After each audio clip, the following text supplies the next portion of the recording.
কই কই আজকে কি রান্না বান্না হয়েছে? বেলা তো হয়ে গেল। কি রান্না বান্না করেছো আজকে দিদিমণি? দেখো আচ্ছা, সব এদিকে সাজানো। কি কি আছে আজকে? ভেন্ডি ভাজা, কুমড়ো ভাজা। কালকের সব একটু একটু করে বেঁচে আছে নাকি? এইটা কি? এটাও কালকের? তাহলে তাহলে তিনটে মেনুই কালকে একটু একটু করে বেঁচেছে। আর ওদিকে ডাল আছে, পেঁপে সেদ্ধ আছে। আচ্ছা, ডিমের অমলেট আছে। বাহ!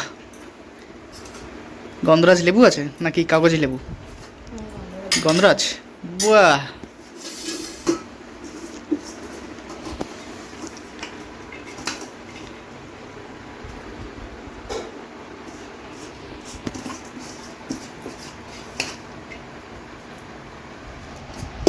থালা তো ভরে গেল, খেতে পারবো অত কিছু?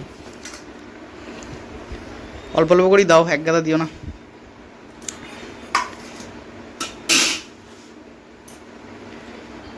বাহ! এই তো গিন্নি সুন্দর করে বেশ সাজিয়ে দিয়েছে, সাজিয়ে গুছিয়ে।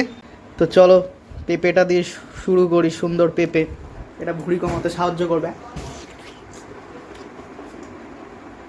ইদানিং এই বাড়ির খাবার খেতে খেতেই ভুঁড়ি বেড়ে যাচ্ছে, কেন জানি না। অল্প অল্প করে ভাত খাই, আরও কমিয়ে দিয়েছি ভাত।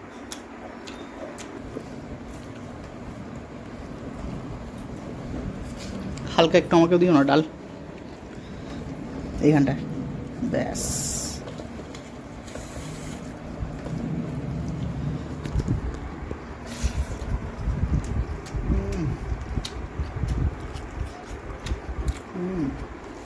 কুমড়ো দিয়ে বেসন একটু বেগুনের মতো করিস তো, বস্তা পড়েছে, ভালো লাগবে বেশ।